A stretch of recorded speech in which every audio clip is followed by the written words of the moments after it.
예수님께서 태어나시고 또 예수님께서 걸으시고 예수님께서 십자가에 못 박혀 돌아가신 그 땅 이스라엘에 대해서 설교를 좀 하려고 그래요. 오늘 역사 이야기도 좀 할 거고요. 하나님의 예언이 지금 성취되고 있음을 믿으십니까? 지금 구약에서부터 알파요 오메가요, 처음이요 끝인 하나님, 그 성경적인 구속사가 지금 이제 끝자락에 와 있습니다.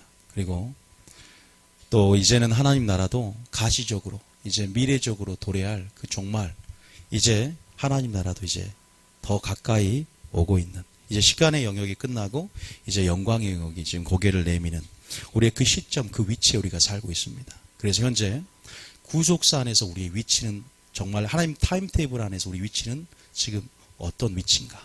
구속사적인 위치, 예언적인 위치.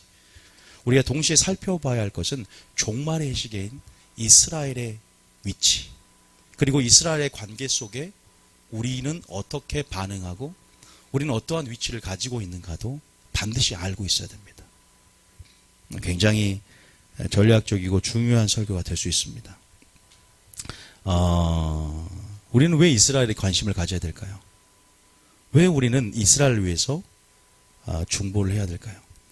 하영조 목사님이 대체 신학은 마귀 신학이다라는 말을 했었어요.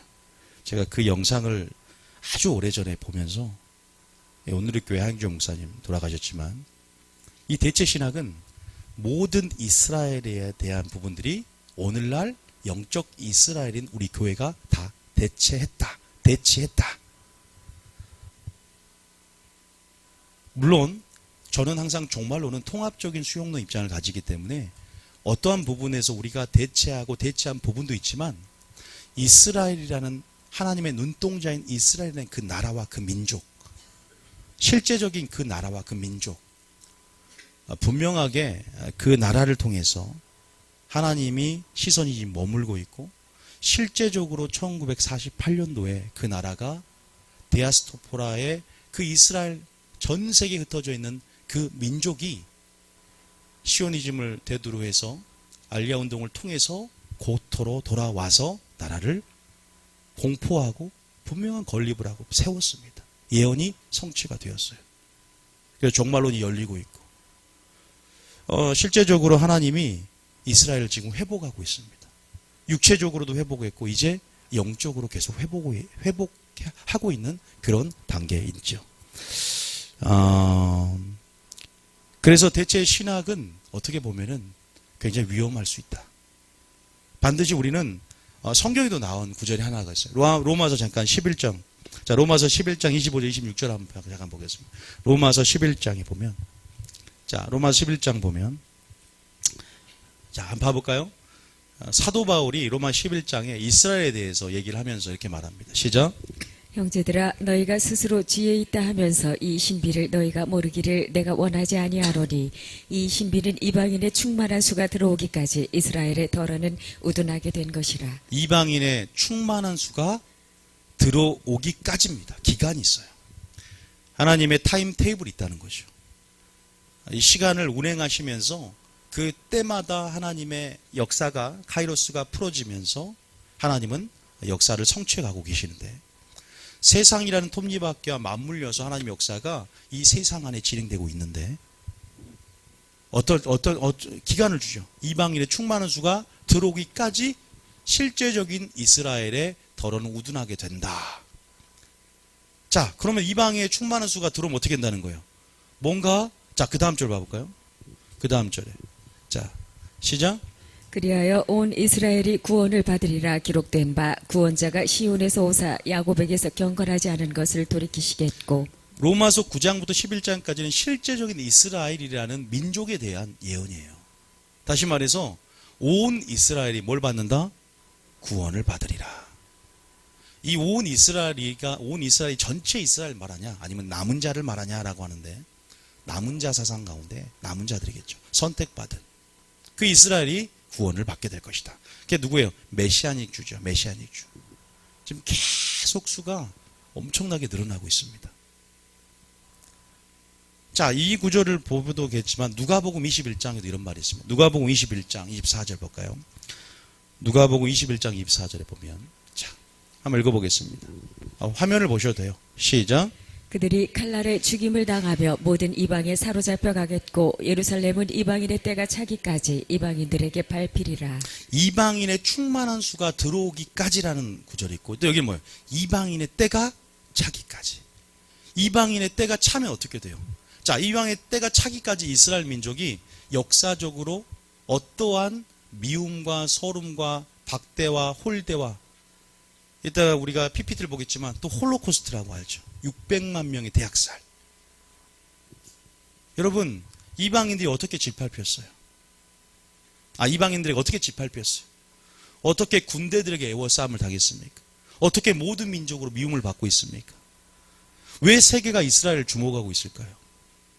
이 조그만한 땅, 왜 하나님의 관심이 있고 왜 세계에 관심이 있을까요? 우리는 이스라엘에게 어떤 입장을 표명해야 되고 우리는 지지해야 될까요? 반대해야 될까요? 여러분 알겠지만 이번에 UN 총회가 열렸는데 200개 이상의 나라가 다 찬성을 했고 트럼프와 미국 편에 선 나라는 겨우 소수 약소국 9개 나라밖에 없었어요. 우리나라도 트럼프 편이 아니었어요. 굉장히 안타까운 거예요. 굉장히 슬픈 현실입니다. 우리는 이스라엘 반대해서는 안 돼요. 굉장히 안타까운 일이 벌어졌습니다. 그저께 유엔 총회 결의, 예루살렘 결의안이 채택이 돼버렸어요. 근데 물론 법적인 효력은 없지만 국제 관습이란 게 있고 국제법 가운데 뭐 눈치를 봐야겠죠. 미국도 이제. 자, 오늘 어쨌든 트럼프가 선언한 그런 예루살렘은 이스라엘의 수도라는 의미가 도대체 어떤 의미가 있는가? 이것은 하나님의 타입을 안에서 어떠한 영적 의의가 있는가? 우리는 어떻게 준비해야 될까? 지금 이 시국은 어떻게 돌아가고 있는가? 주님의 재림은 언제 오는가?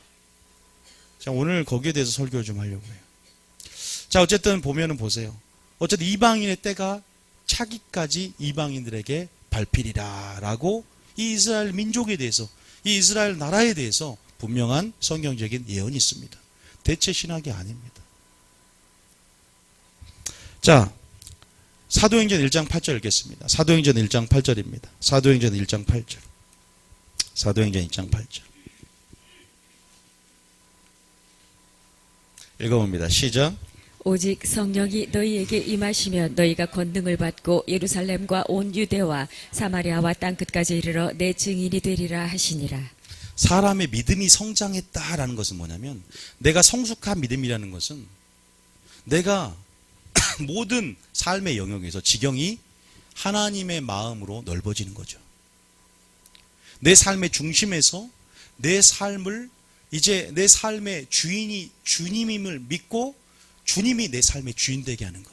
이게 성숙함의 증거겠죠. 이제 단순히 구세주뿐만 아니라 내 삶의 임금으로 모셔드리는 것이 성숙된 그리스도인으로서 증거가 되겠죠. 기도도 마찬가지죠. 먹고 마시고 시집가고 장가가며 나를 위하여 구하는 것이 아니라 하나님의 나라와 하나님의 의를 구하는 것이겠죠. 여러분 성령이 임하면 뭘 받아요? 권능을 받습니다. 왜 권능을 줍니까? 왜 성령을 줍니까? 복음의 증인이 되라고. 그런데 성령이 임하지 않았다면 아니요, 좀 그 부분을 설명하기 제가 말씀드린 거니까 비약이 있을지라도 예루살렘에서 성령이 임하기 때문에 점점 진행이 돼서 어디까지 가는 거예요? 땅끝까지 가는 것이겠죠. 땅끝 이스라엘까지 가는 거겠죠. 지금 그 복음이 이제 세상 끝까지 미쳐야 누가 온다? 주님이 온다 그랬잖아요. 어디로 복음이 들어가야 된다? 이스라엘입니다. 돌고 돌아서 결국 이스라엘 땅에서 복음이 시작했고 결국 돌아서 어디까지 들어가야 된다? 이스라엘까지. 굉장히 중요해요. 그래서 우리는 이스라엘이 종말의 해시계요. 이스라엘에 대해서 여러분 기사라든지 외교라든지 언론, 미디어, 매스컴 모든 영역 안에서 이스라엘의 국제 정세와 여러 가지 부분들을 좀 살펴봐야 됩니다. 그리고 그 나라를 위해서 우리가 이제는 우리 자신을 위해서 했다면 정말 땅끝까지라면 성령 충만할 때 우리는 주님의 마음이 있는 곳, 주님의 시선이 머무는 곳, 그리고 하나님의 구속 사역 가운데 하나님이 이스라엘 통해서 구속 사역을 또한 진행하고 있는 부분이 분명히 있기 때문에 그 톱니바퀴와 맞물려서 하나님의 일들이 지금 나타나고 있기 때문에 우리는 이스라엘을 위해서 함께 기도하고 그 나라를 위해서 중보하며 주의 재림을 사모해야 될 줄 믿으시기 바랍니다. 이스라엘 향한 하나님의 뜻을 알아야 됩니다. 오늘 내가 설교를 듣는데 난 이스라엘에 대해서 잘 모르는데 그렇죠. 이스라엘에 대한 중보가 되려면 이스라엘에 대한 나라에 대한 지적인 이해도 필요해요. 그 나라가 어디에 위치했고 그 나라가 어떠한 역사를 가지고 있는지 그걸 모르면서 어떻게 그 나라를 마음을 품겠습니까? 그 나라에 대한 어떤 이해가 분명히 필요합니다. 민족적인 이해도 필요하고 여러 가지 역사적인 이해도 필요하고 또 영적인 이해도 필요하며 그래서 오늘 이런 설교를 통해서 하나님께서 이스라엘 하나님의 먼저 마음을 받고 우리는 어떻게 반응해야 되고 또 여러 가지 구속산에서 위치들을 확인해 보면서 우리가 어떻게 2018년도에 또 이런 국제정서에 아울러서 우리는 어떻게 행동해야 될 것인가 어떤 액션을 취해야 될 것인가에 대해서 생각해 보는 그런 시간이 되길 원합니다. 자, PPT 한번 들어주세요. PPT를 제가 좀 준비를 해왔습니다. 잘했죠? 칭찬받는 거 좋아해서. 자, 이스라엘 나라가 이렇게 있어요. 이게 이스라엘의 국기입니다. 다음 구절 한번 넘겨볼까요? 자, 이스라엘, 열방이 주목하는 작은 나라. 이 나라가 얼마나 작은지 아세요? 우리나라 경상북도보다 조금 크답니다. 고구마 치는 게 고구마 같이. 굉장히 길쭉하게 생겼어요. 이렇게. 자, 굉장히 길쭉하게 이렇게 생겼어요. 이렇게 길쭉하게 생겼어요. 여러분, 지금 이 나라의 면적은 남한 면적의 4.5분의 1밖에 안 된다고 합니다. 그런데 지금 이 나라에 열방이 주목하고 있어요. 트럼프가 이 예루살렘, 그죠? 이 예루살렘, 여기 예루살렘인데, 이 가운데쯤에 예루살렘인데, 이 예루살렘이 이스라엘의 수도라라고 공식적으로 공인하고 천명을 했습니다. 이건 어떠한 엄청난 역사적인 의의가 있는 사건이거든요. 우리나라도 무슨 문제가 있습니까? 독도 문제가 있죠. 이 이스라엘이란 나라가 지금 열방이 주목하고 있다.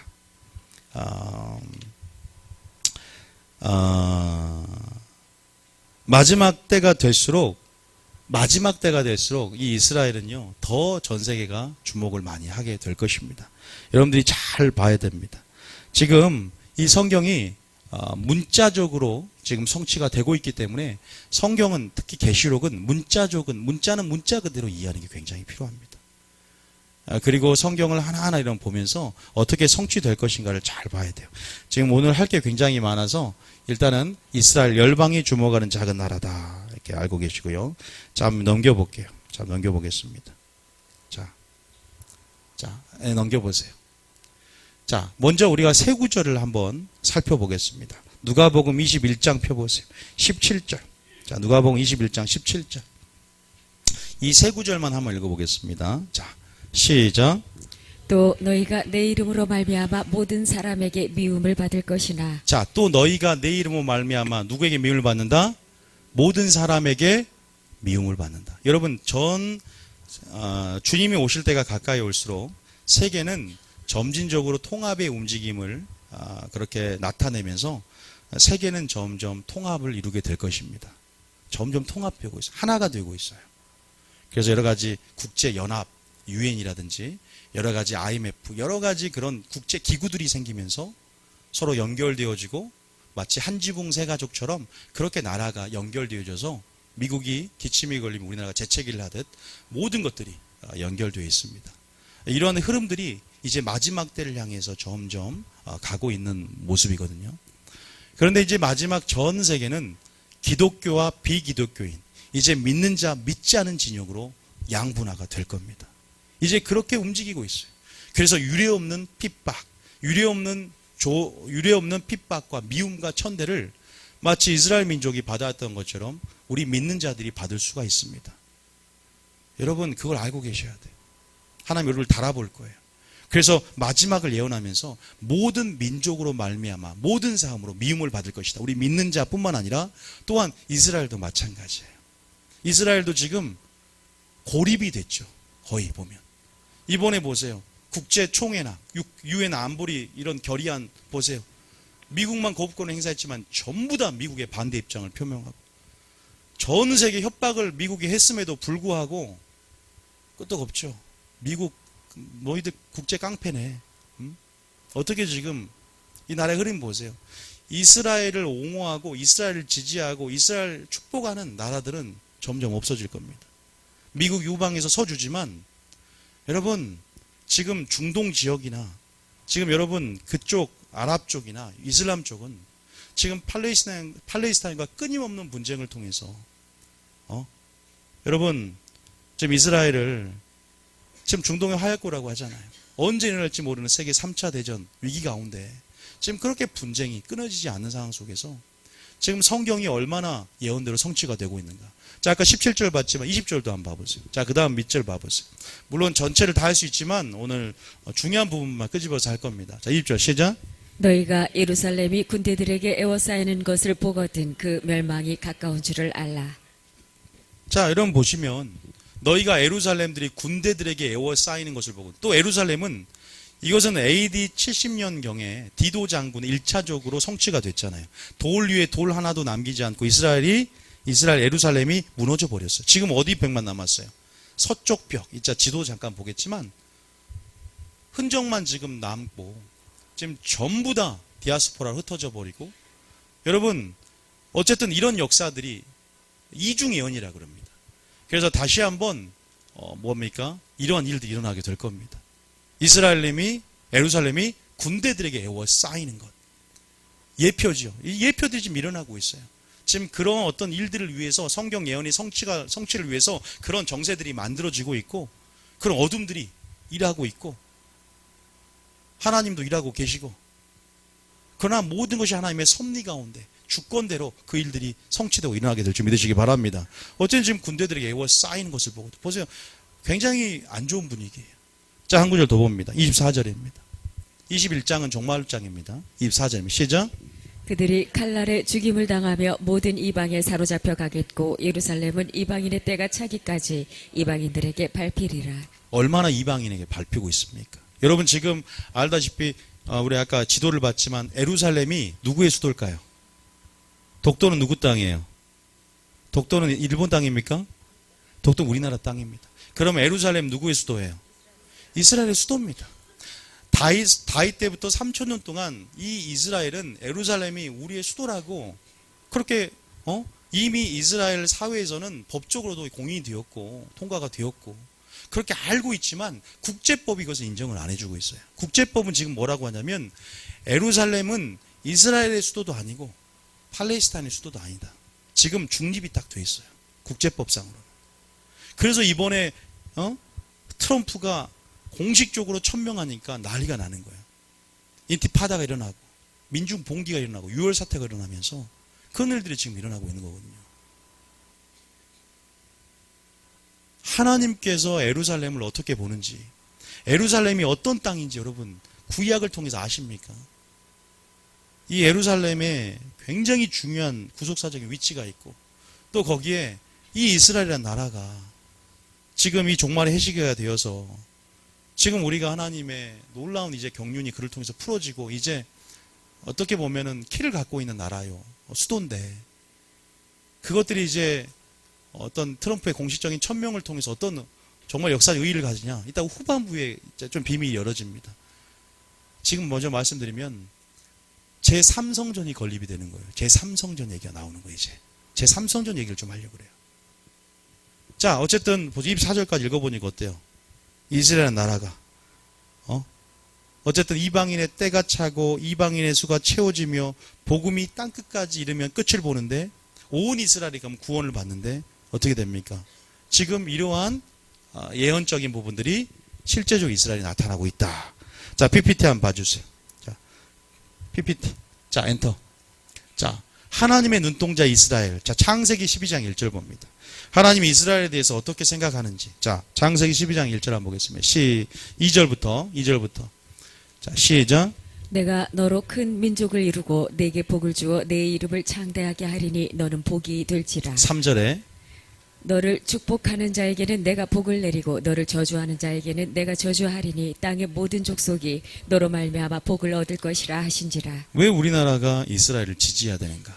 바로 하나님의 눈동자로서 이스라엘을 그렇게 품고 계시고 그렇게 보고 계시고, 또 이것은 물론 영적인 이스라엘은 우리 가운데 해당되는 말이기도 하지만 실제적으로 하나님께서 그 이스라엘을 다시 한번 때가 찰 때 구원하기를 원하며 다시 한번 하나님께서 경륜을 풀어내기를 원하기 때문에 그 민족에게 해당되는 말씀이에요. 네가 그를 축복하는 자에게, 이스라엘 축복하고 그 민족을 축복하는 자에게 내가 너를 축복하고 너를 저주하는 자에게 내가 저주를 내린다.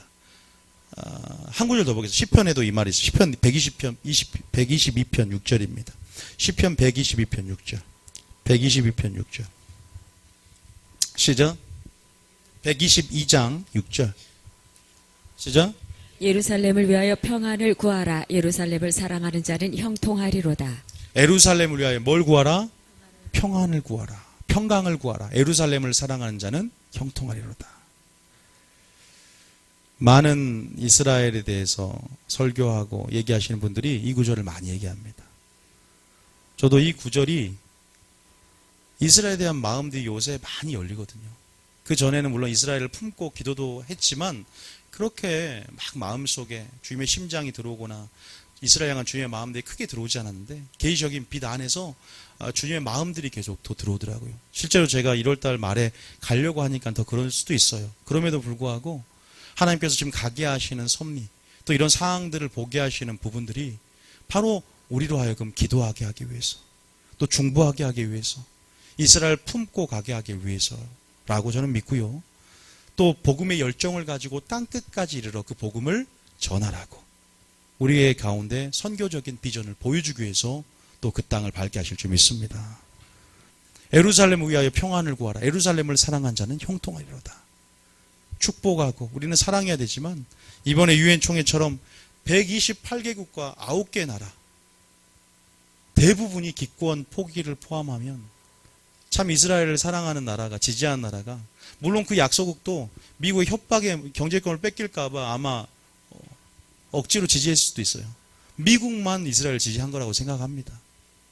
그 정도로 여러분 모든 언론도 편향되게 이스라엘을 조명한 거 아십니까? 뭐 싸움 일어나면, 전쟁이 일어나고 국지전이 일어나면 뭐예요? 기사도 이스라엘에게 불리하겠습니다. 우리가 듣는 것은, 그래서 세상 사람들은 다 이스라엘 욕합니다. 저 나라만 아니면, 저 나라 때문에 정말 말 그대로 미움을 받아요. 전 세계인의 가운데. 그러나 우리는 믿는 자고 하나님이 사랑하기 때문에 사랑하고 하나님의 마음이 있기 때문에 우리도 마음을 품고 기도하고, 여러분 그래야 될 줄 믿으시기 바랍니다. 이 말씀 안에도 마찬가지. 예루살렘을 위하여 평안을 구하라. 물론 신앙적인 부분에서 이 말씀을 우리 적용할 수 있어요. 실제적으로 신앙적인 부분 안에서 우리로 하여금 영적 이스라엘은 우리가 또한 이 부분을 가지고 우리의 삶 가운데 적용할 수 있지만, 실제적이고 문자적인 성취들이 지금 일어나고 있는 입장에서 이 성경의 이중 예언이라는 특수성 안에서 이것을 또 이스라엘 민족에게 적용해서 그 말을 믿음 안에서 취하며 그렇게도 기도할 수 있는 부분이거든요. 자, 엔터 한번 쳐봅니다. 그러면 조그만 역사를 좀 더 말씀드리겠습니다. 자, 디아스포라 많이 들어봤죠? 디아스포라. 전 세계에 지금 이스라엘 민족이 나라가 건립되기 전에 전 세계로 이스라엘 민족이 흩어져 살았다는 거 아시죠? 얼마나 미움을 받습니까? 얼마나 천대를 받고 멸시를 받습니까? 정말 밑바닥에서 정말로 그러한 영화도 많이 만들어졌어요. 여러분 쉰들러 리스트 보신 적 있죠? 또 피아니스트 본 적 있죠? 다 그 수용소에서 홀로코스트라고 정말 600만 명의 대량 학살, 물론 세계 대전 가운데 그런 일들이 일어났지만 참 그런 걸 보면 왜 이스라엘 민족은 이런 모진 그런 고통을 당하며 이렇게 서럽게 사는가? 하나님께서 그들을 선민으로 택하셨고 아브라함 때부터 이미 준비했고 12지파로 만들어서 그 이스라엘 민족이 왜 이런 삶을 사는가? 그런데 올라가 봤더니 어디서부터 시작되냐? 자, 여기서부터 시작됩니다. 엔터 한번 쳐보세요. 핏값입니다. 핏값. 자, 어딜 보냐? 잘 안 보이니까 마태복음 27장 24절. 자, 화면 틀어주세요. 마태복음 27장 24절. 자, 마태복음 27장 24절. 자, 한번 읽어볼까요? 시작. 빌라도가 아무 성과도 없이 도리어 밀란이 나려는 것을 보고 물을 가져다가 무리 앞에서 손을 씻으며 이르되 이 사람의 피에 대하여 나는 무죄하니 너희가 당하라. 그 다음 절에. 백성이 다 대답하여 이르되 그 피를 우리와 우리 자손에게 돌릴지어다 하거늘. 뭐라고 합니까? 그 피를 우리와 우리 자손에게 돌릴지어다. 누가 예수님을 십자가에 못 박았습니까? 어떻게 보면은 참 심은 대로 거두는 것처럼, 물론 성경에는 유대인들의 넘어짐이 우리 이방인에게 구원이 된다. 유대인들이 그러한 상황 가운데 우리에게 구원이 넘어왔고 이제 정말로 땅끝까지 하나님의 복음이 전파가 됐고 이제 이방인의 때가 차고 이방인의 수가 충만한 수가 채워지면 다시 이제 이스라엘이 회복이 될 것이다. 이거거든요. 그런데 어쨌든 그 핏값 가운데 너무나 길었습니다. 그 세월이 2000년 정도가 됐잖아요. 2000년 정도. 그러면서 굉장히 강한 민족. 그런데 참 신기한 것은 이 민족이 해체가 되지 않았어요. 지금 여러분, 저도 이제 관심을 갖게 되고 이스라엘 민족에 대해서 연구하면서 이 사람들이 지금 에스겔이나 에레미야나 성경의 예언대로 고토로 돌아오거든요. 이스라엘 나라가 이제 형성이 되고 이스라엘 나라가 회복이 된다는 예언이 성경에 너무나 많이 기록되어 있어요. 10개 이상 구절들이 있어요. 다시 돌아오게 할 것이다. 물론 1차적으로는 바벨론 포로 가운데 다시 돌아오게 하는 분명히 영역도 있고 성취된 영역도 있지만 다시 한번 마리레라는 실제적으로 마지막 때 이스라엘 나라가 만들어질 거라는 성경의 예언들이 굉장히 무수히 많이 있습니다. 그런데 이스라엘 나라 땅이 2000년 동안 황폐하게 된다. 2000년 동안 버려지게 된다. 그래서 굉장히 비옥하지 못하고 정말로 농사 지을 수 없는, 처음에 이스라엘 민족이 여기 왔을 때 이 이스라엘 땅이 얼마나 척박했는지, 지금은 얼마나 비옥해지고, 키부츠 아시죠? 얼마나 비옥한 땅이 되고 얼마나 정말로 강국이 됐습니까? 이 조그마한 나라가. 여러분, 그 핏값으로 인해서 어쨌든 그 나라가 혈통적으로도 민족적으로도 언어적으로도 지금 통일이 돼서 그 언어를 회복하고 다시 한번 민족의 정체성을 회복. 어떻게 2000년 동안에 흩어지면서 다시 그 민족이 해체가 되지 않고 성경처럼 어떻게 다시 이스라엘 민족이 만들 수 있는가? 이스라엘 나라가 만들 수 있는가? 이건 하나님께서 모으고 하나님께서 일하지 않으면 결코 있을 수 없는 하나님의 신비요 기적이다. 언어가 없어지지 않았다. 성경처럼. 성경은 몇천 년의 역사 가운데 진리이기 때문에 변하지 않잖아요. 하나님이 붙잡고 있기 때문에 이스라엘 민족, 나라가 이스라엘 민족이 없어지지 않는 것입니다. 이것만 봐도 대단한 신비 아니겠습니까? 여러분, PPT 봐보세요. PPT 봐보세요. 그 다음, 엔터. 자, 엔터. AD 70년에 디도 장군의 예루살렘의 함락. 여러분, 이것은 뭐 적그리스도의 어떠한 부분들을 예표하기도 하는 부분이 있지만 이 디도 장군이 예루살렘을 함락합니다. 유대, 역사가 요세푸스의 기록에 여기에 생생한 장면을 한번 읽어보셨어요? 책을 읽어보셨어요? 홀로코스트만큼 너무나 끔찍하고 살아있는 채로 배를 갈라서, 여러분, 여기에서 이미 도망갈 자는 도망갔고 포로로 잡힐 자는 포로 잡히고, 이것을 기점으로 해서 디아스포로 흩어지게 된 거거든요. 예수님을 십자가에 못 박고 몇십 년 후에 이 사건이 일어났고, 이 사건 가운데 예수님이 이걸 보고 우셨잖아요. 이 예루살렘 보고 오셨잖아요. 너와 이제 너와의 자녀를 위해서 울라 그랬어요. 이제 곧 환란이 올 것이다. 너와 내 자녀에서 울라. 엄청난 환란이 올 거니까 이제 작은 산이 나를 덮어 차라리 죽었으면 좋겠다라고. 엄청난 환란을 예표했고 실제적 역사적으로 이걸 증명하고 있습니다. 이 예루살렘에 함락했고, 서쪽 벽이라 그러죠. 통곡의 벽. 그 예루살렘. 거기서 지금 유대인들이 쪽지를 집어넣고 있으면서 회복을 꿈꾸며 또 제3성전을 그리며 또 다시 지어질 성전을 그리면서 지금 염원하고 나라를 세울 때부터 3성전을 생각하면서 다시 한번 여기서 제사를 드리고 예물 드리며 다시 한번 예루살렘에 돌아와서 흩어져 있으면서도 내가 이 유월절은 이제는 예루살렘에 드릴 거야. 내 고토로 돌아와서 내 국토에서 드릴 거야. 이스라엘 나라가 만들어질 거야. 그것을 염원하며 2000년 동안 디아스포라. 그들의 율법 그리고 그들에게 주어진 그런 정체성들을 흐려지지 않게 하는 그런 은총의 수단들이 있었어요. 율법이라든지 절기라든지. 계속 가정에서 지켜가면서 이제는 예루살렘에서 지켜갈 거야. 근데 나라를 이루면서 그것이 성취가 됐잖아요. 지금 어쨌든 이것을 시작으로 해서 어떻게 됐어요? 전 세계로 디아스포라로 흩어지게 되잖아요. 핏값 가운데 나와 내 후손이 그 저주를 받겠습니다 라고. 여러분 마태복음 24장 봐보세요. 마태복음 24장 1절부터 한번 봐보세요. 마태복음 24장 1절에 자 이것이 그 사건입니다. 마태복음 24장 1절부터 자 시작. 예수께서 성전에서 나와서 가실 때 제자들이 성전 건물들을 가리켜 보이려고 나아오니 그 다음 자 2절에 대답하여 이르시되 너희가 이 모든 것을 보지 못하느냐 내가 진실로 너희에게 이르노니 돌 하나도 돌 위에 남지 않고 다 무너뜨려지리라. 이거예요. 지금 마지막 때 일어날 일들입니다. 그 다음에 3절에 그래서 3절에도 이렇게 말하죠. 3 시작.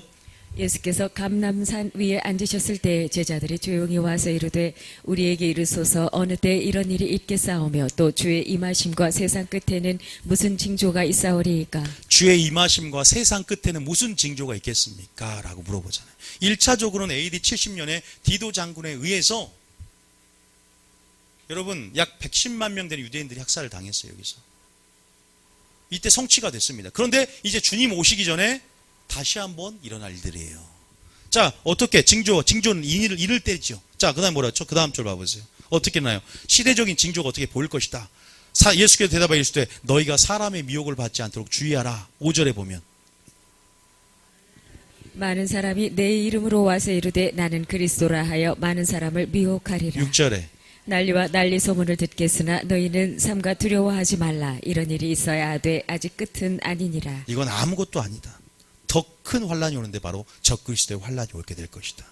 세상에 천재지변, 기상이변, 자연재해, 1월 성신의 징조, 엄청난 지구의 축이 흔들리는 그러한 놀라운 일들이 일어나게 될 것이다. 지금 일어나고 있잖아요. 지금 마지막 때입니다. 우리는 어떻게 살아야 될까요? 먹고 마시고 시집가고 장가가며 노아의 때와 같이 인자의 마음도 그러다 못 깨달아요. 방주에 들어가기까지 그들이 못 깨닫는다 그랬어요. 지금 유례없는 기록적이요 연속적이요 지진은 어느 시대에 있었어요. 근데 왜 오늘날만 마지막 때입니까? 지진 보셨어요? 기록적이요 연속적이요 특징이 있습니다. 처처 일어납니다. 이런 지진 보셨어요? 어떤 유럽은요 어제는 영하 40도 이상 내려갔는데 다음날 여름날씨래요. 그렇게 막 기상이 미친 거죠. 그러니까 예측을 못하는 거야. 마지막 때 특징은 통합의 움직임도 있지만 예측을 못하는 거예요. 주식시장도 예측을 못해요. 어떻게 될지를 모릅니다. 나라도 점점 통합이 되고 화폐도 통합이 되고 전부 다 통합의 움직임을 보입니다. 이 나라는 10개의 나라로 이제 만들어집니다. 10뿌리라 그랬으니까. 10개의 나라로 이제 분할이 되겠죠. 한 덩이 안에서. 자, 어쨌든 여러분, 이게 AD 70년의 디도 장군의 어쨌든 그 사건이 통해서 1차적으로 전 세계로 흩어지게 됩니다. 물론 그 중간중간에 십자군 전쟁도 있고 여러 가지 있지만 그 과정을 생략하고 중요한 것만 얘기하겠습니다. 자, 엔터 봐보세요. 자, 19세기 후반에 대해서 어떻게 됐냐? 이제 이스라엘 민족이 그렇게 흩어지고 알리아 운동이 일어납니다. 시오니즘이 대두가 되고 시온주의 대회가 열리게 되고 이제는 유대인들이 이제는 고토로 돌아가야 된다는 그 흐름들이 일어납니다. 자, 글씨체 가지고 이러네요. 알리아 운동의 뜻이 뭐냐면 그 땅으로 올라간다. 또 알리아 운동의 뜻이 뭐냐? 시온을 향해 올라가라. 예루살렘에서 올라가라. 이제는 들어가겠다. 그 땅 이제 하나님이 주실 그 예언적인 때가 가까이 왔고 이 시오니즘을 이 시온주의를 대두로 해서 이제 국가가 만들어지는 길들이 열리기 시작합니다. 유대인의 정통 의장인 이런 시 대표적 의장이 로스차일드였습니다. 로스차일드. 자, 그런데 자, 그거 틀어주세요. 엔터 다음 넘어가 보세요. 유명한 선언이 하나가 생기게 됩니다. 이것을 통해서 이제 문이 열리게 되는데 1917 제가 왜 날짜를 다른 날짜는 다 까먹어도 되지만 날짜를 까먹지 않을 날짜가 있어요. 이 날짜입니다. 1917년을 분명히 기억하고 있어요. 1917. 왜냐하면 희년을 설명해야 되거든요. 1917년 영국의 외무부 장관인 벨포라는 사람이 뭔가를 선언합니다. 누구에게 서한을 보내냐면 로스차일드에게 서한을 보냅니다. 이제 유대인들이 그러한 시온주의가 대두가 되고 이제는 그렇게 알리아 운동이 일어나면서 몇 차로 계속 일어나면서 이미 1800년 후반에 이미 이스라엘 땅에 어느 소수의 이제 유대인과 이미 팔레스타인이 같이 거주하고 있었어요. 그러나 점점 갑자기 한꺼번에 들어오는 것이 아니라 점점 1차, 2차, 3 진행을 해왔던 거죠. 점점 그 길들이 19세기부터 계속 건립하기까지 계속 추진되고 있었고 일어나고 있었습니다. 이제 대표적으로 이제 여기서 벨포 선언을 통해서 이제 확 열리게 된 거죠. 이스라엘 국가 재건과 유대인의 귀환을 조건 없이 약속을 한다. 그리고 유대인 내부 자치권을 보장한다. 국가 재건에 필요한 길을 여는 놀라운 사건이 됩니다. 여러분, 이로부터 50년 후가 무슨 사건인 줄 아세요? 50년이 흐릅니다. 성경에서 50년은 굉장히 중요한 의미가 있어요. 자, 50년이 어떻게 중요한 의미가 있냐? 자, 레위기 25장 한번 읽어봅니다. 자, 펴주세요. 레위기 25장. 자, 레위기 25장. 지금 이스라엘이 2017년 희년인 거 아십니까? 희년이에요. 이 희년 때 이 트럼프가 예루살렘 선언을 합니다. 자, 굉장히 신기한 부분이 있어요. 자, 굉장히 신기해요. 자, 레위기 25장. 자, 레위기 25장 봐보세요. 레위기 25장에. 레위기 25장 9절. 레위기 25장 9절. 레위기 25장 9절에. 자, 시작. 일곱째 달 열흘날은 속죄일이니 너는 뿔나팔 소리를 내되 전국에서 뿔나팔을 크게 불지며 일곱째 달 열흘날은 속죄일이니 너는 뿔나팔 소리를 내되. 자, 뿔나팔 소리를 내죠. 자, 뿔나팔이 뭐예요? 이제 나팔을 부는데 이 트럼프라는 뜻이 뭔 줄 아세요? 트럼프가 나팔, 영어로 나팔이 트럼프예요. 트럼프가 소리를 냈습니다. 참 재밌죠? 뭔가 껴맞추기 같기도 하지만 참 이 하나님의 역사가 세상 역사와 톱니바퀴에 맞물려서 가면서 어차피 하나님의 어떤 구속사가 진행이 되잖아요. 마치 고레스를 통해서 이제 포로로 잡혀 있을 때 너희는 성전을 재건하라, 성전을 건축하라라고, 2차 성전을 건축하라라고 고레스를 통해서 이제 실제적인 물질을 갖고 어떻게 해요? 포로 생활에서 가게끔 만들어주잖아요. 그것처럼 트럼프가 소리를 내는 거죠. 전국에 뿔나팔을 불되. 자, 뭐라고 하냐? 10절에 보면 희년이 어떤 의미가 있냐? 시작. 너희는 50년째 해를 거룩하게 하여 그 땅에 있는 모든 주민을 위하여 자유를 공포하라. 이 해는 너희에게 희년이니 너희는 각각 자기의 소유지로 돌아가며 각각 자기의 가족에게로 돌아갈지며. 각각 자기의 뭘로 돌아간다? 소유지로 돌아가고 각각 자기의 가족을, 그러니까 돌아오는 거예요. 빼앗긴 걸 찾는 겁니다. 그죠? 자, 그런데 이제 알았어요. 이제 희년이 어떤 의미가 알았어요. 자, 1917년에 50년을 더하면 뭐예요? 1967년이죠. 1967년에 50년을 더하면 뭐예요? 2017년입니다. 그죠? 1967년에 무슨 일이 있었을까요? 자, 1967년. 자, PPT. 1902 넘어가서 벨포어 선언 다음에, 그런데 1917년 벨포어 선언이 11월 달에 일어났는데 12월 달에 영국에 굉장히 유명한 부분이 있는데 공군들이 이제 예루살렘을 파괴를 해야 되나 아니면 그 오스만 투르크 터키족이 지금 예루살렘을 점령하고 있었거든. 이거를 파괴를 해야 되나 아니면 세계대전 가운데 파괴를 해야 되나. 근데 이 사람이 깨어있는 사람이었어. 이 장관이. 그래서 예루살렘을 파괴하지 않고 저공비용으로 해서 그들에게 겁을 주어서 쫓아내게 만들었단 말이에요. 그래서 12월 달에 어떻게 됐냐? 뭐냐면 터키령으로부터 이제 해방을 시킵니다. 오스만 투르크 터키가 장악하고 있는 예루살렘 가운데 예루살렘을 탈환을 합니다. 그런 일이 일어나서 이제 정말 확실한 그 길들을 유대인들에게 보장을 하는 거죠. 1948년도에 5월 14일 날 이스라엘이 독립국가가 형성이 되죠. 자, 성경이 성취되었고 하나님이 도우신 역사적인 승리입니다. 자, 엔터 한번 펴보세요. 엔터. 그 다음에 자, 50년 후가 언제 그랬죠? 1967년이라고 그랬죠. 이때 어떤 전쟁이 일어나냐? 6.1 전쟁이 일어납니다. 물론 1948년도 5월 14일 날 여러분 이스라엘 나라가 만들어집니다. 이때부터 뭐가? 종말론이 쏟아지기 시작합니다. 여러분 생각해 보세요. 루터나 칼빈이 요한계시록 주석을 썼어요? 못 썼어요? 못 썼습니다. 왜 그랬을까요? 아니, 이스라엘 너희가 여름이 가까이 온 줄 알거든.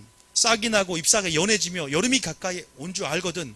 너희가 머리를 들라 그랬어요. 그런데 이스라엘이란 나라가 만들어지지도 않았고 그런 마지막 때 이런 배경들이 만들어지지 않는 거야. 생각해 보세요. 시대마다 하나님은 점진적으로 자기를 계시하며 역사를 성취하는데 그때는 요한계시록이 풀어질 만한 어떤 것도 없었어요. 유대인들이 흩어져 있는데, 유대인들이 지금 다 디아스포라 흩어져 있는데, 그러나 1948년도 이제 나라가 만들어지고 이제는 실제적으로 하나님의 예언들이 성취될 어떤 그러한 모습들이 보이니까 이때부터 종말론들이 쏟아지기 시작하고, 이때부터 여러분 종말적인 어떤 그러한 세대주의나 여러 가지 부분들이 굉장히 책이나 굉장히 흐름 안에서 나오기 시작한 부분들이거든요. 자, 어쨌든 그 다음에 바로 1948년도에 독립을 선언했는데 바로 전쟁이 일어나요. 그 다음날 1차 중동전쟁, 2차 중동전쟁에 생략을 하고 역사적 의의가 있는 3차 중동전쟁이 왜 의의가 있냐? 이건 하나님의 기적이라고 말을 해요. 여기서 전쟁 가운데 이제 끝났던 6일 동안에 이집트, 시리아, 위쪽으로는 시리아, 남쪽으로는 이집트 전부를 다 점령을 해버립니다. 그래서 시나이 반도를 획득을 하고 이제 여기서 어떤 일이 일어나냐? 에루살렘을 탈환합니다. 왜? 독립을 했어도 1948년에 독립을 했어도 에루살렘 땅이 자기 수도가 아니야. 그런데 이 6일 전쟁을 이유로 에루살렘, 동에루살렘 그 구시가지를 서한 지구를 완전히 탈취하는 거예요. 그래서 3배나 땅을 점령해 나갑니다. 이 조그만한 나라가 병력이나 군사력이나 다윗과 골리앗의 싸움이에요. 이 연합군들을 이길 수 없습니다. 아람 연맹군들을 이길 수 없는데 이 전쟁이 굉장한 역사적 의의가 있어요. 하나님께서 도왔습니다. 천사를 보냈습니다. 실제적으로 일어날 수 없는 일들이 일어났어요. 그래서 여러분 인터넷 찾아보시면 6.1 전쟁을 찾아보시면 거기에 놀라운 비밀들이 있고 하나님의 기적도 있다는 것을 보게 될 텐데 뭐라고 말을 한 줄 아세요? 전쟁에서 패배하고 아랍 지도자 이런 말을 했다고 합니다. 뭐냐면 이스라엘이 뭘 사용했다? 비밀 무기를 사용했다. 비밀 무기가 어디 있어요? 이게 역사적으로 아니고 증명이 됐어요. 그들이 이렇게 말해요. 그들이 비밀 무기를 사용했다라고. 그들이 패배하니까. 근데 이상한 일들이 일어나요. 그들이 좋은 소련제 전차라든지 그걸 다 버려두고 도망을 가는 거예요. 그건 마치 우리가 역대상이나 이런 역사를 보면은 하나님께서 천사들을 보내서 그들이 서로 싸우게 만들고 천사들이 와서 이렇게 그러잖아요. 18만 몇 명 되는 5천 명들이 그 소수 예를 들어서 기도원 300용사가 그렇게 미디안 군대와 싸울 때도 마찬가지였지만 그런 일들이 실제로 일어났기 때문에 그들 눈에 봤을 때는 비밀 무기를 사용했다. 이렇게 증언을 했다고 하죠. 야, 하나님이 이스라엘을 사랑하는구나. 버리지 않았구나. 이스라엘 통해 하실 일들이 있구나.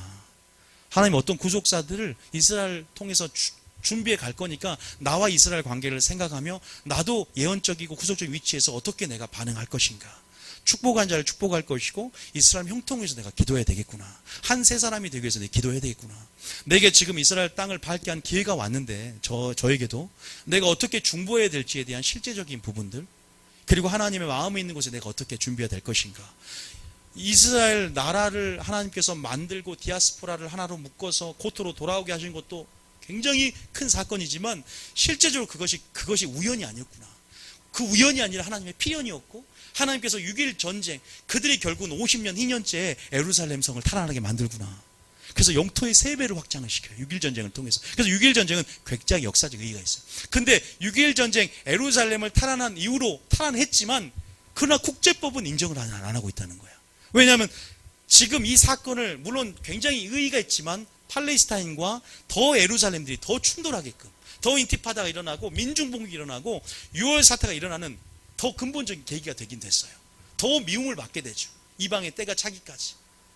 그러니까 여러분들이 그런 부분 안에서 2017년도 트럼프가 50년 후에 희년 때 또 그렇게 선언했다는 것은 에루살렘 또 수도다라고 하잖아요. 희년마다 소유지로 돌아오고 소유지를 돌려준다 그랬잖아요. 어떻게 보면 하나님께서 분명히 때 가운데 하나씩 역사하시는 부분들을 보면 섭리 안에서 그런다고 여러분 주님 오실날 몇 월 며칠 마치면 안 됩니다. 그렇게 다 이단이 되는 거예요. 그렇게 하다가 꼭 몇 월 며칠 날 주님이 온다, 몇 월 며칠 날 온다, 언제 일어난다. 이런 논리로 빠져버리더라고요. 저는 그런 부분 안에 섭리가 있더라고요. 자, 선제 공격이었고 예방전쟁이다. 그러니까 불가피하면 내가 먼저 선제 공격을 한다. 참 지혜로웠어요. 기다리지 않았고 선제 공격을 해서 이미 선제 공격하라고 비행장도 가지런히 비행기가 나와져 있었고 어떻게 조공 비행을 하면서 레이더에 포착을 못하는 거예요. 그리고 상대편을 착각하게 만들어. 시리아 전쟁 때는 그 위에 위쪽 북쪽은요. 그러니까 보면은요, 제가 말을 다 표현 못해서 그렇지 영상을 한번 참고해 보세요. 자, 그다음 엔터 봐보세요. 그리고 엔터. 자, 그러면 이제 트럼프가 공식적으로 천명을 합니다. 자, 엔터 쳐보세요. 트럼프의 사이가 유대인인 거 아시죠? 트럼프의 사이가 유대인이랍니다. 그런데 여러분, 트럼프가 이스라엘에 대한 그런 우방국으로서 이런 전통적으로도 계속 그렇게 지지하는 부분이 있지만 실제적으로 어떻게 보면 정치적인 입지도 있어요. 보통 우리가 정치인들은 이해 타산적인 부분들이 있어요. 말 바꾸기도 있고.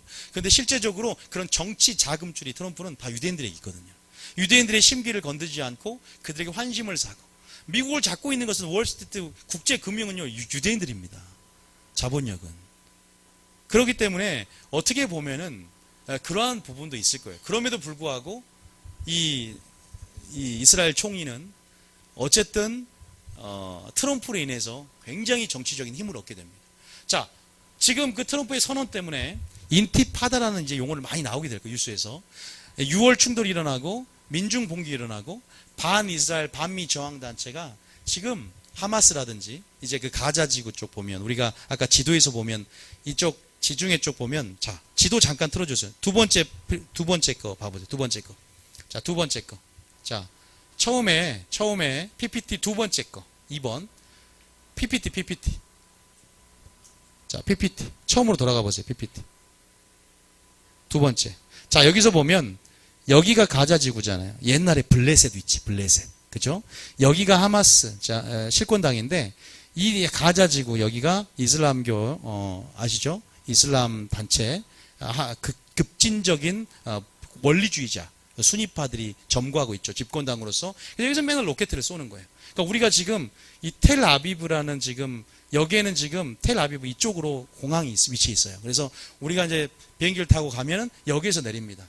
모든 행정적인 수도와 모든 경제적인 실제적인 도시는 텔아비브예요. 그래서 여기는 굉장히 잘 발달되었죠. 이 예루살렘은 정치적인 명분을 가진 수도고요. 그래서 여기 거리가 약 60km가 된다고 합니다. 그래서 우리가 이제 이렇게 순회를 하게 되면 이쪽 서안지구 쪽이 바로 여기예요. 지금 여기에서 난리가 난다 그러죠.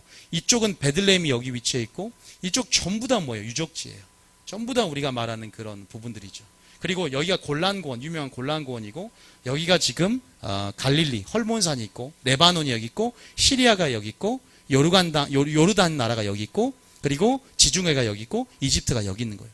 여기가 요르단이 여기 있고. 그래서 이런 모양으로 돼 있어요. 그런 부분에서. 그래서 우리가 지금 그런 충돌이 나고 있는 부분들은 가자 지구는 거의 여행을 안 합니다. 여기는 거의 이렇게 장벽이 쳐져 있고 이 서안 지구 여기에서 지금 팔레스타인들과 이스라엘 유대인들이 이스라엘 나라가 지금 대치 상태에 있는 부분이죠. 자, 거기 한번 펴보세요. 인티파다 부분. 자, 인티파다. 자, 그러면, 자, 아니, 놔두세요. PPT 넘겨보시라고, PPT.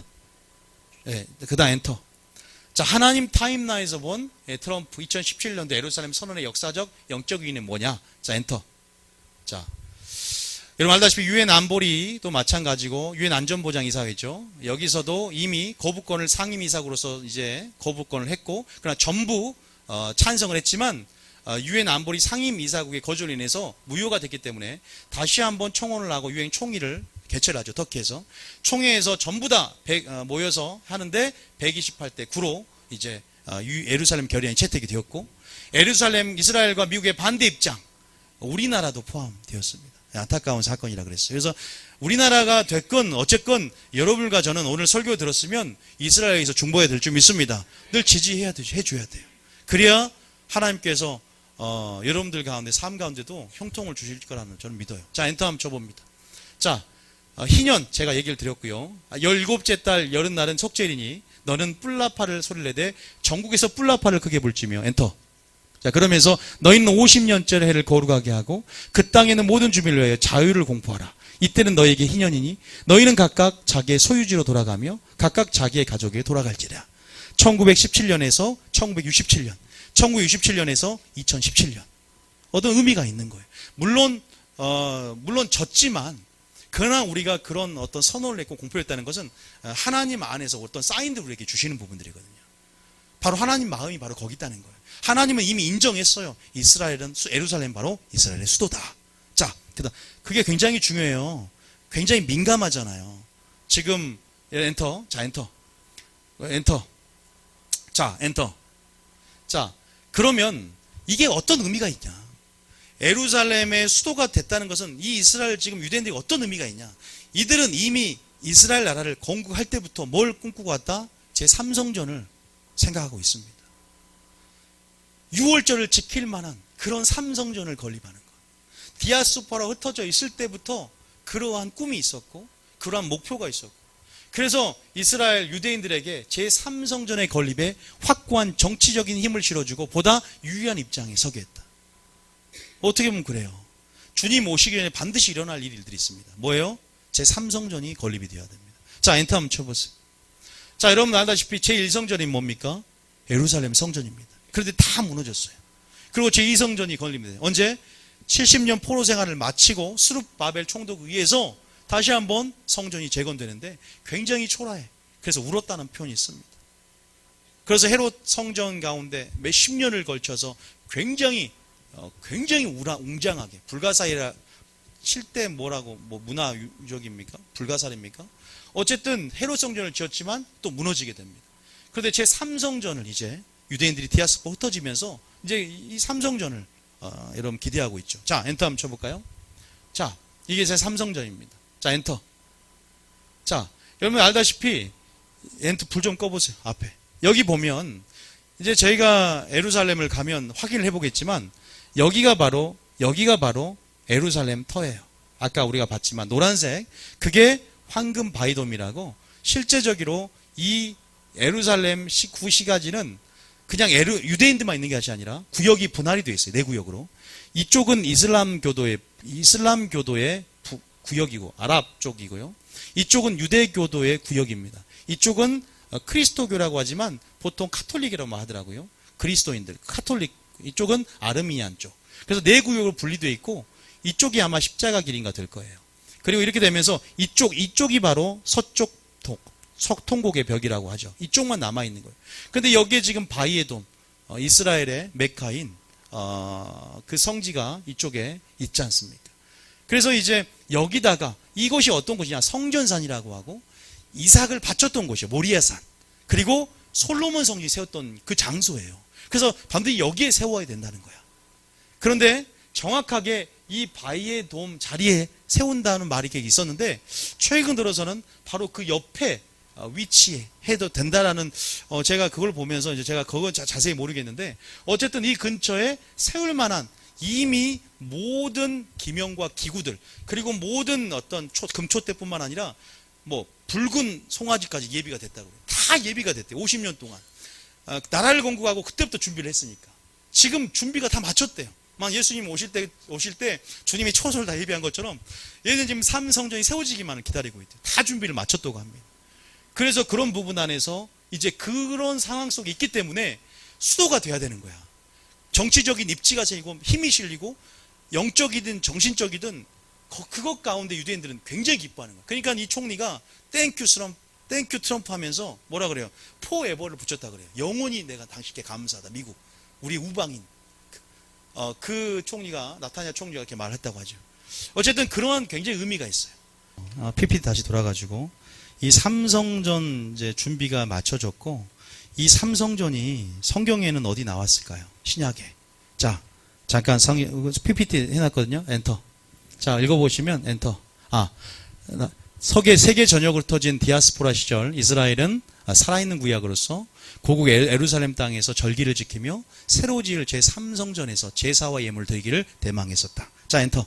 보면은 다니엘서 9장 27절에 보면 그가 곧 장차 많은 사람들과 더불어 한 이래 동안의 언약을 굳게 맺고 그가 이래 절반에 제사와 예물을 금지할 것이며 또 포악하여 가증한 것이 날개를 의지할 것이며, 이게 무슨 말이냐?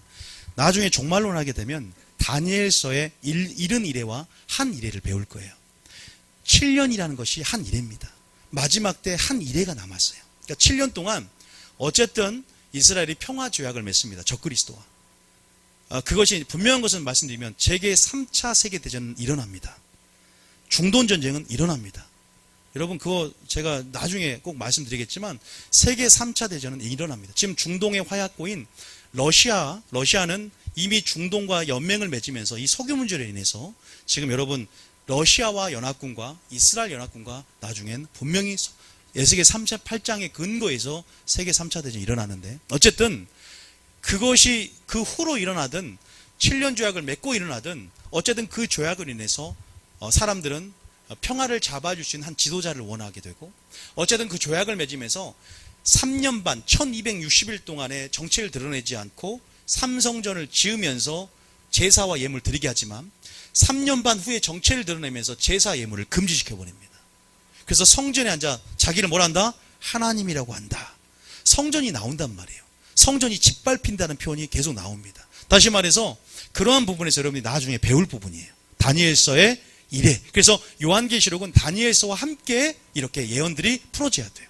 그래서 여러분들 이 말이 무슨 말인지 몰라도 장차 이런 일이 일어나는구나. 그래서 삼성전 가운데 이런 말이 이제 해석이 이제 풀어지는 거야. 제사와 예물을 금지할 것이다. 이게 실제 일어난다. 자, 엔터. 그 다음 봐보세요. 그 다음에 보면 데살로니가후서 2장 4절에 보면 이 적그리스도가 나타나는데, 그는 대적하는 자라 신이라 불리는 것과 숭배함을 받는 것에 대항하여 그 위에 자기를 높이고 하나님의 성전에 앉아 자기를 하나님이라 내세운다 그래요. 성전에 앉아 자기를 하나님을 내세운다. 실제적으로 두 증인은 이스라엘 나라에서 활동하는 이 두 명의 증인입니다. 그러나 지금 그 두 증인의 그룹처럼 우리가 그 영성을 가지고 회개를 외치면서 나가는 부분이고, 이것은 이스라엘 나라에 한정되지만 또 전 세계와 같이 연결해서 생각하시면 돼요. 전 세계가 하나가 됐기 때문에 이미. 자, 그 다음 절입니다.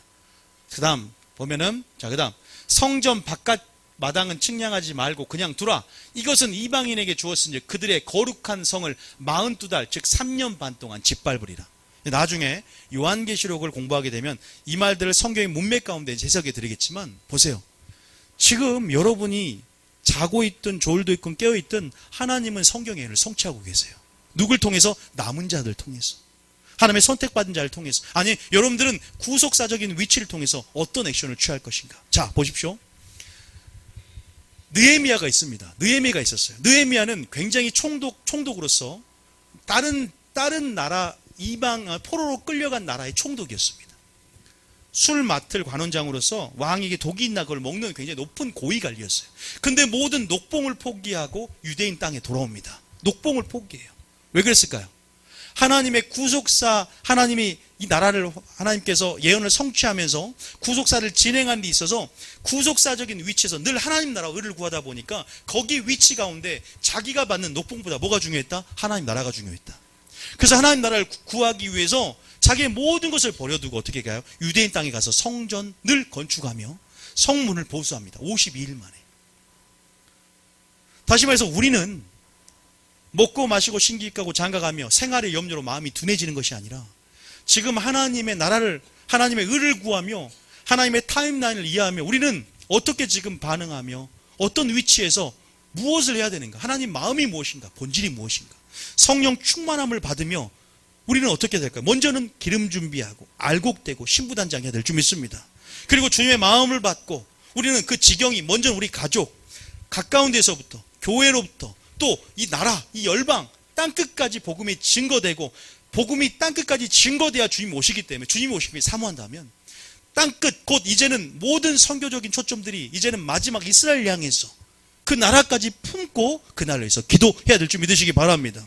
또 삼성전을 준비하고 있는 이런 모든 상황 속에서 예루살렘이 이제는 이스라엘의 수도가 됐다는 것은, 이제는 물론 그 희년이라는 그 차원 안에서 정말로 그때가 정말 가까이 왔구나. 하나님께서 지금 역사적으로 그런 힌트들을 주고 있어요. 성경 안에서. 우리는 그것을 믿음의 눈을 가지고 볼 수 있어야 되고, 그것 가운데 어떻게 우리가 지금 준비하고 우리 자신을 만들어 가야 될 것인가. 물론 제일 중요한 것은 적그리스도를 아는 것보다 하나님을 아는 것, 먼저 내가 선교하는 것보다 내 자신이 예배자가 되는 것, 이런 우선순위들을, 또 이런 어떤 우선순위들을 우리 하나님 마음에서 받으면서 준비하면서 같이 이러한 역사적인 이해, 민족적인 이해, 이스라엘 이해가 필요하다면 여러분들이 그것을 듣고 또 이스라엘의 마음을 품고 같이 기도해야 될 줄 믿으시기 바랍니다. 이런 일들이 분명히 일어날 겁니다. 여러분 인정하든 인정하지 않든 하나님 역사가 흘러가는 것들을 보십시오. 그리고 하나님 뭐라 그랬어요? 네가 나를 믿지 않거든 내가 너희들 가운데 행한 일들을 보고 믿으라 그랬어요. 그런 징조를 보고 나타날 마지막 세상의 임함과 주님 오시기 전에 어떤 징조가 있습니까? 라고 했을 때 넌 그걸 몰라도 된다고 하지 않았어요.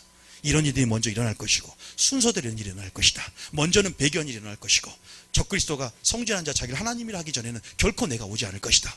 순서를 말해줬단 말이에요. 먼저 무덤이 열 것이다. 그 후에 너희들이 들림받고 썩지 않을 몸으로 해서 공중으로 올라가게 될 것이다.